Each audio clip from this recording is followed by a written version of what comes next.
Welcome to Carpe Dime, a podcast about personal finance and everyday life. I'm Jamie Davidson. And I'm Dusty Simmons with Financial Center First Credit Union. Thanks for spending your free time listening to us talk about how life and family affects us achieving our financial goals. So, Dusty, have you checked your bank balance lately? How come? It's beginning to look a lot like Christmas, don't you think? It is. I'm excited. But? What? Yeah, well, you know. Why are you asking about my bank account? It means your bank account is being sucked. This message comes from Capital One. With the Spark Cash Plus card from Capital One, you earn unlimited 2% cash back on every purchase and get big purchasing power so your business can spend more and earn more. Stephen, Brandon, and Bruno, the business owners of SandCloud, reinvested their 2% cash back to help build the company's retail presence. Capital One, what's in your wallet? Find out more at CapitalOne.com/SparkCashPlus. Terms apply. Dry. Gotta buy that happiness. Maybe. Yeah. It's 2020. We got to have some happiness. So, yeah, we're going to go out and buy gifts for everybody and make everybody happy, right? That's right. Is that any different? Is 2020 different than the rest of the years before this? I think 2020 has a special place in everyone's heart. So what I'm hearing is people are going to even spend more money this year than they normally do. Yeah, I think so. So if Christmas has you feeling anxious about the drain on your wallet, or you need help changing your habit of overspending, man, Jamie, this podcast is for you, right? That's right. It's for them. It's beginning to look a lot like Christmas. Put on the Christmas music. Kick back with your hot cocoa, because we're sharing ways to lower your stress during the holidays while maintaining your Christmas spirit. Keep listening. All right, so let's talk about our favorite memories from Christmas, Dusty. I'm sure everybody's got some out there. We all do. Do you have any? I have one Christmas that always, for some reason, stands out in my mind. I was 8 years old. Okay. And Santa brought both of the things I wanted. My brother and I both got, now I'm going to age myself right here, but we got Big Wheels. Do you remember Big Wheels? Mm-hmm. And Cabbage Patch dolls. Wow. On the same Christmas. It was the best day ever. It was the best day ever. Get on the big wheel, put the Cabbage Patch doll in front of you, and ride around the house. That is great. That's a good memory. Yeah. How about you? You know, I've had some good memories, but at the same time, I have a lot of memories that are stressful memories, because we were, in our household, we were strapped for cash, I should say. Mm-hmm. And mom and dad always tried to do their best to make Christmas really nice by buying things, but their budget always couldn't maintain that. So I have a lot of memories of mom and dad not really getting along a lot during the holidays because of the money issues. And they sort of carried over till tax time. And back then, tax time, you didn't get a check usually until about April. Yeah. So you can imagine that. So So it was a stressful memories. Right. And when you're your good one when you were a child, it stays with you. Yeah. And sometimes you're not so good stay with you. So as a grown adult, I've had to come up with ways to not let the financial stress of the holidays impact my happiness. That's good advice. And for most of us, especially if you're a parent, Christmas is a cause of stress, and you want to make your kids' Christmas as memorable and special as possible. Maybe some of your childhood memories, and you're looking for that perfect gift for that special someone, and it's stressful. It is. We see it on TV. Well, now we see it on YouTube, right? Everybody goes out to get that perfect gift. They're fighting over it.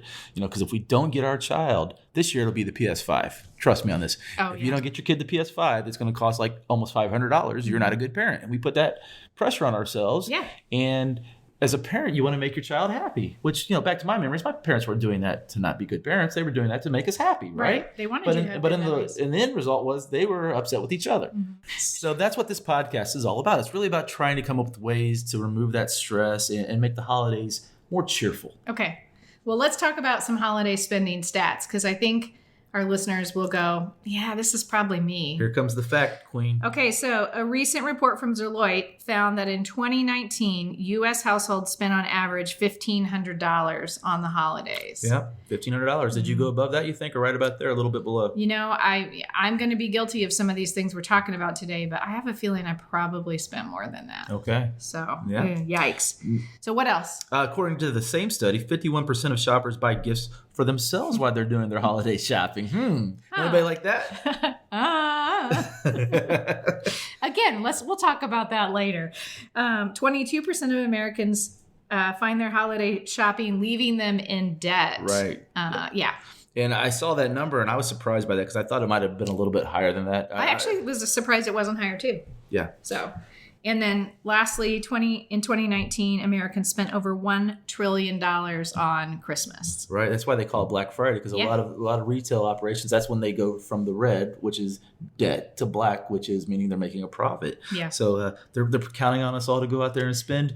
That being said, I think we're pretty good at spending. We've seen during the last 9 months, we've done pretty good keeping the economy going for the most part. Yeah. We're going to talk about that today, and we're going to talk about some mistakes that people make during the holidays. So how many do we have today, Dusty? We have 5 common mistakes that people make during their holiday spending. So number 1, they don't create a budget, and this almost always leads to what? Overspending. Right. Have you started on your budget yet? And we were talking about this as we were warming up for this, but I usually have a budget for Christmas, but for whatever reason this year, I haven't done that. And I think I've already maybe overspent, and it's not even Thanksgiving. You're a slacker, right? So bad this year. Well, I haven't overspent yet because I haven't bought anything, but that doesn't mean anything because I've got to see what everybody else is doing. But I don't think we've even started on the holiday spending yet at our house. So we will actually sit down and come up with a budget, hopefully. Mm-hmm. What is number 2? Not making a list. And I think it goes hand in hand with number 1, right? You got to have a budget, and you got to know who you're buying for, and you got to know what you're planning to buy them. Yes. The key to this is if you want to, have a stress-free holiday, make the list, stick to it. Or as the song says, make a list and check it twice. Mm-hmm.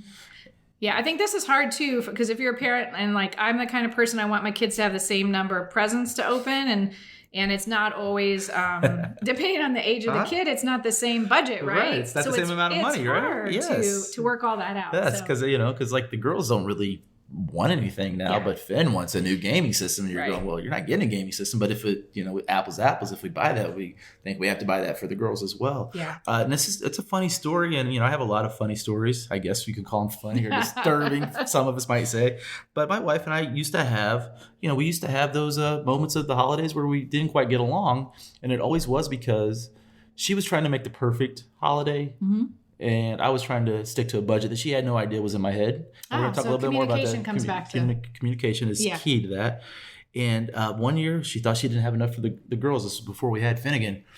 And we actually got everything out of the closet and where it had been hidden and put it on the bed. And it was flowing over the bed. And until she saw it all, she didn't realize how much she'd spent. And that's a huge mistake, because if you don't have the list, you don't know what you bought. Yeah. Well, I have one place where I put all that stuff, and same thing. It's like, oh my gosh, I forgot I even bought this. And now I don't have, so you gotta make a list. Which leads us to number 3, which is impulse purchases. Yeah. Because you get out and you're having a good time and you're in the mood and you're buying for whoever you're buying for. And then what happens?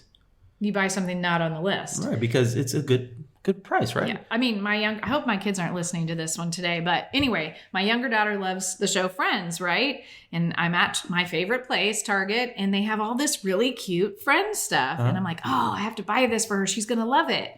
But again, it wasn't on the list. Now I got to buy the other child something else. Well, it's an impulse purchase, and you rationalize by saying, "What? It's only $10 here." It was only $10.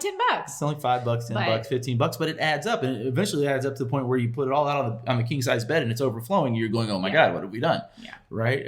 So watch out for those impulse purchases. Try to put it on the list and stick to the list. And I get it. Nobody's trying to be a downer here. Nobody's trying to be the Grinch for the holidays. But make sure you've got that budget, you've got the list, and you're staying away from the impulse purchases. Because trust me, you're going to get out there and you're going to find things that are a great price. That's the whole idea. Right.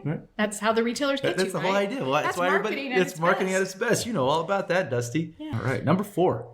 Opening new credit cards for the discount. And Jamie, I need you to tell me why this is a problem, because I'm thinking to myself as I'm standing there, they're offering me a discount to buy things there and get the store card. So am I not saving money by doing that? It's very enticing, isn't it? It can be. It's like, wow, I can save 20%, or I can go back to X store afterwards with some of their cash and buy more stuff, right? So they're enticing me to come back and shop more. That is so nice of them, right? A specific store. Yeah, I'm not saying the name, so nice I don't want a lawsuit. So why is that such a bad idea? So there's a few reasons. Number 1 is this: when you're opening new credit cards, or if you're even using credit cards during the holidays, you're not usually doing a very good job of keeping track of that.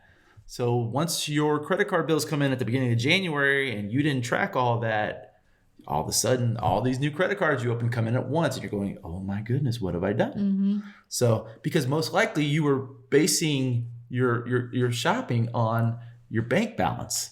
Right. Right. So you've been watching your bank balance and sticking to your budget. And I put those in air quotes. But at the same time, you're pulling out these new credit cards and you're going to get the bills. And then you're going to go, oh my gosh. Right.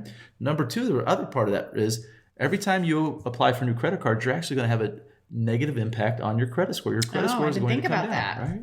And the third thing about that is, remember, when you open up those store cards, the interest rates on those are extremely high. So if you don't pay it off in January, they're usually February, what, like 20+%? Yeah, they're plus 20%. Okay. Yeah, you're looking 20, 24.99, 27.99. They get pretty high. They can get really high. So what you'll find out is you open up 3 different cards and you put your holidays, some presents on there. You didn't realize how much you spent. You get the bill and you go, I'll just have to pay half this month, half the next month. But if you got 3 of those, you're paying interest on that. So that great deal you got, you're talking about the discount.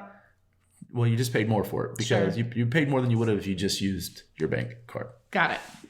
And number 5. Do I have to read this one? Yes, Dusty. Dusty reads number 5. What is number 5, Dusty? Purchasing things for yourself. And I told Jamie and Courtney, I've only bought myself one. I've started my holiday shopping, but I've only bought myself one thing. It's the 3rd week of November. You've only bought one thing for yourself. Wow, that is great. These pajamas are the cutest thing. They say hanging with my gnomies. Hanging with my gnomies. And it's got little Christmas garden gnomes. They're not gnomies, they're gnomes? No, yeah, they're gnomies. The gnomies? Yeah, Okay. they were super cute. I had to buy them. But anyway, think about that. How many times do you buy super cute stuff for yourself during the holidays? At least a couple times a year. So we're going to go back to what we originally talked about. Number 2, if you're going to buy for yourself, you need to do what? Put it in the budget. Put it on the list. Put it in the budget. Put it on the list. Okay. Yes. So many people I talk to after the holidays. This discussion usually happens like March or April, and they sort of have that hangover from the holidays where they overspent. And what I mean by hangover is that spending hangover. Okay. And they're like, I don't know what happened. And then we go through it, and they're like, yeah, I bought this for myself, I bought that for myself. So if you want to buy yourself stuff during the holidays, yeah, that's fine, but put it in the budget and put it on the list. Because if not, I tell you, January, February are going to be tough on you, right? Yeah. We talk about the winter blues here in Indiana. Well, I don't think it's always just about the sun. I think it's also about sometimes we spend too much during December. Okay, so let's recap what these 5 mistakes are. So number 1, not creating a budget and sticking to it. And then secondly, not having a list. You don't have that list. If you don't have the list, you're going to probably overspend. Number 3, impulse purchases, purchasing things because they're there. Yep. Number 4, opening new credit cards for the discount.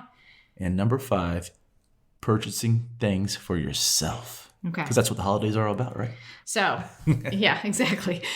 So we've talked about the mistakes. So let's give people the plan. What can we do to have a happier and more stress-free holiday?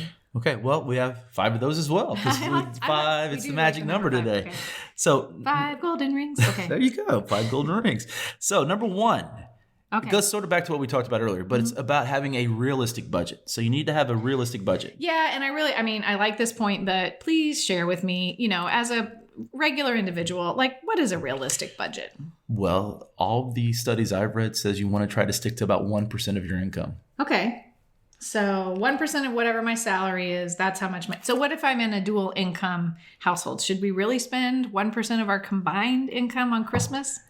Well, you can. I wouldn't recommend it, but people do. Okay. And that's sort of why they get in debt, because sometimes they overspend. Because they don't just overspend during the holidays, they overspend throughout the year. Realistic can also mean what's reasonable, not necessarily I got to spend X amount. Yes. Okay. We have that in our head where we have to spend X amount. Guess what?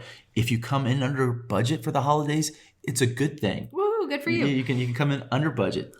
Okay. So number 2, have a family plan. And, again, I love the tip, but what does that mean? Well, having a family plan is it's got a few different things going on. Okay.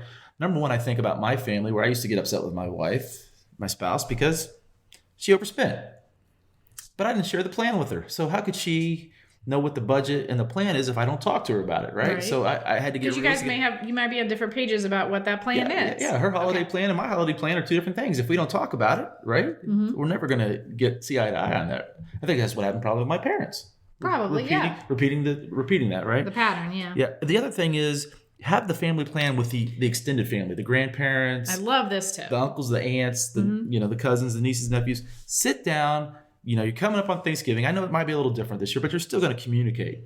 and come up with a plan. Are we going to pull names? Are we going to set a limit?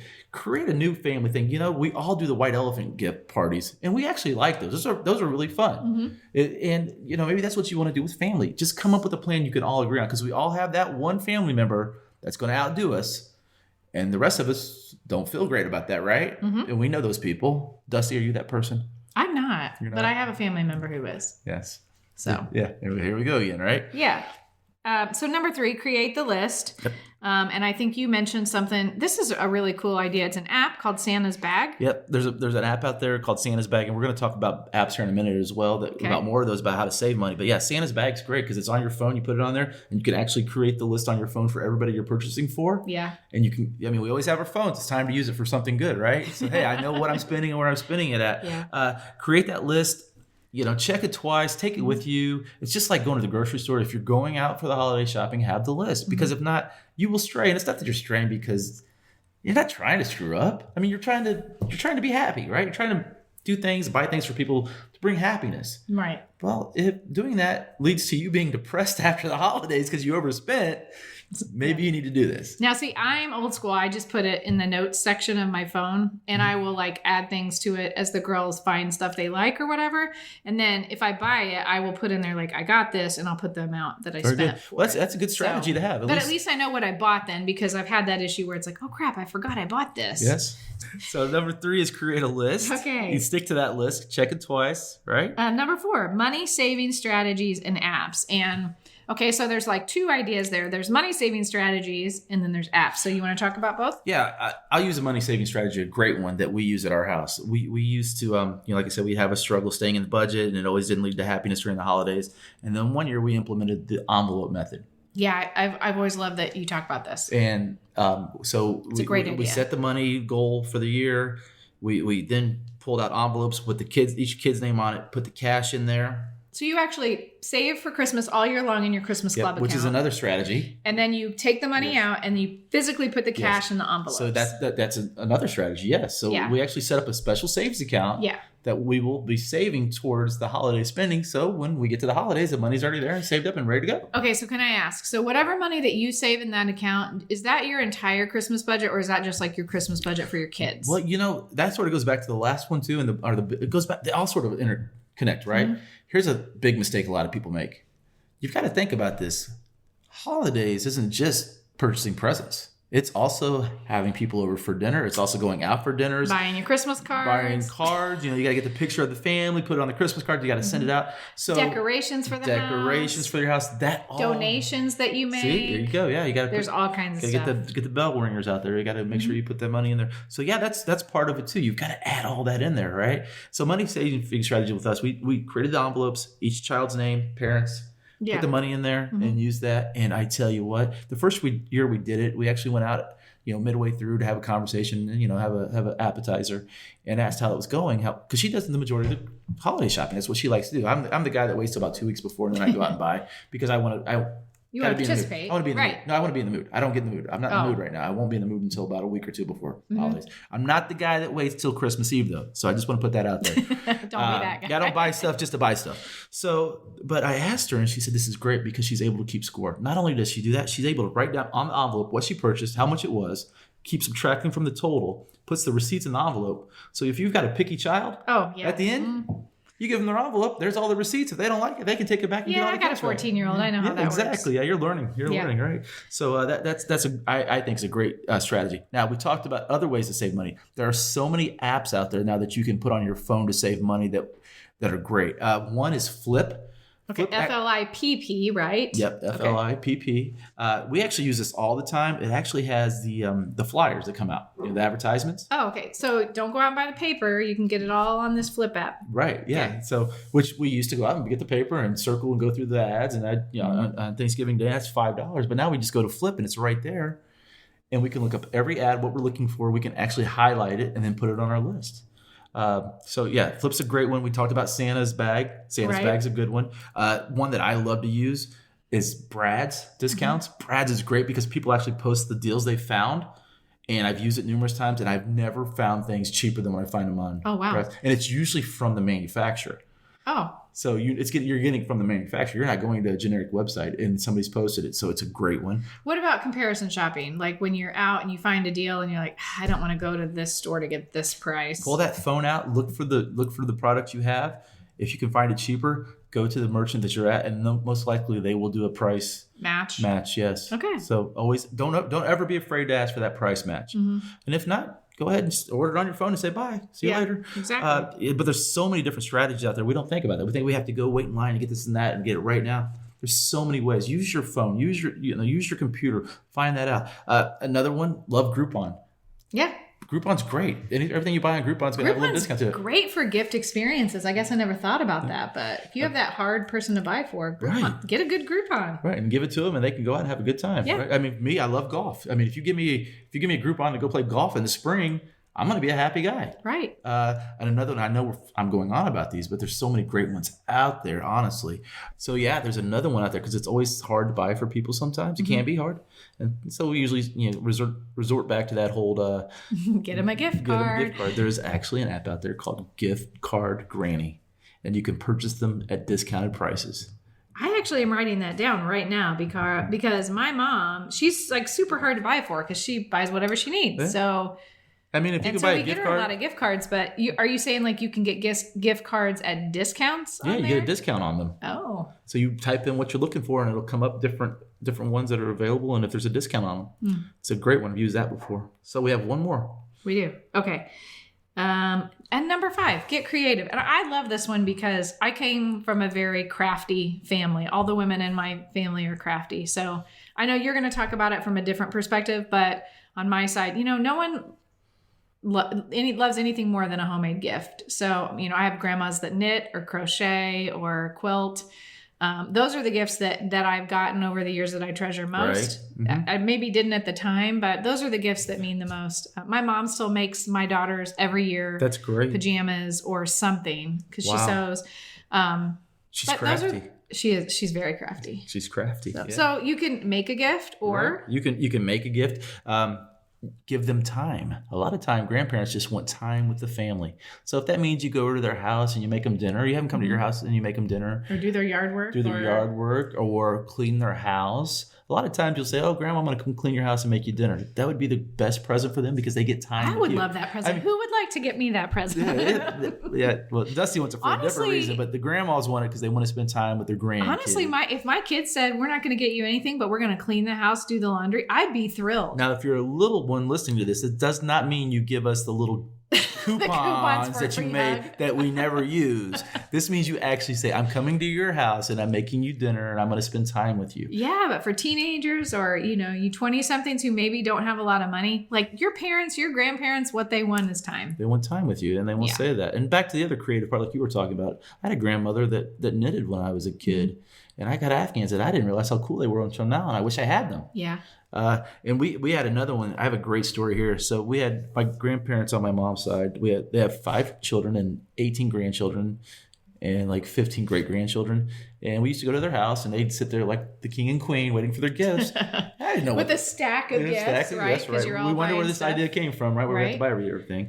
And I never knew what to really get them. They liked stuff like, they liked lottery tickets and they liked this and that, right? Or it was Right. funny because I'd watch my mother and her brothers and sisters fight over who got them the nicest gift. Uh-huh. And then sometimes they'd like go in and buy them like a new refrigerator or something. Yep, Really yep. big like that. I'm like, what? That's not okay. Cool. Yeah. That's also, for older folks, I'm that's like, a good hey, idea, you want though. me to get $50 that I will. But Right. so one year, the wife and the daughters, when they were little, decided they were going to bake. Start baking for the holidays, and then they started creating boxes of that. And then for my parents and her parents, we put the kids' pictures in there. And then we said, well, why don't we Give them some baked do goods. this for grandma and grandpa, my grandma and grandpa, their great grandparents, right? And they created the box and they put it in there, and we get up there and we give them our gifts and bow to them because they're the king and the queen. And it was hilarious because they opened that box up. And I kid you not, my grandparents started fighting over who got what, which cookies was whose, who got the fudge, who got the chocolate. Right. It was. I sat there and In I couldn't Courtney's believe house, it would be the bourbon balls. the bourbon balls. Yeah. Okay, yeah. And so they did that, and it was hilarious. So we did this for a couple of years, and one year we didn't do it. And the year we showed up without the box, guess what happened? They were upset. They were like, where is the box? That's all we've been thinking about. And I'm going, all I ever had to do was we had to do is $10 on all we had to baked do goods? is bake goods for you. That's all we had to do is bake you some cookies, and that made you happy, and pictures of the kids. Oh my God. So, sometimes we always try to outdo ourselves and go buy the greatest gift, but it's not always about that, we've got to remind ourselves that. Yeah. Which takes us to our wrap up. First of all, let's just recap. What are the 5 steps to creating your peaceful, stressless, happy holiday? Happy holidays. Number 1, create a realistic budget. Yep. Number 2, have a family plan and talk things out. That's right. Number 3, create a list. Stick to the list. Check it twice. Number 4, use money-saving strategies and apps. And last but not least, get creative. Give the gift of creativity, or the gift of time, I should say, as well. I love that. So remember, the holidays are time to spend with those you love. We love creating the perfect experience and the perfect gift, but it's really about spending time together, and especially in this year like 2020, right? Right. I think somebody said it best, maybe Dr. Seuss. Oh, we do love this, don't we? Yes. Okay. It came without ribbons. It came without tags. It came without packages, boxes, or bags. He puzzled and puzzled till his puzzler was sore. Then the Grinch thought of something he hadn't before. Maybe Christmas, he thought, doesn't come from a store. Maybe Christmas, perhaps, is a little bit more. Happy holidays, everyone. Carpe Dime is presented by Financial Center First Credit Union. It's produced by Jamie Davidson, Dusty Simmons, and Courtney Cooper. Financial Center is a 6-time national award winner in the category of adult financial literacy, and our goal is to help you what, Jamie? Improve your financial life. To learn more, visit fcfcu.com. And if you like what you hear, subscribe to our podcast from Google, iTunes, SoundCloud, or Spotify, or find us on the All Indiana Podcast Network. Happy holidays.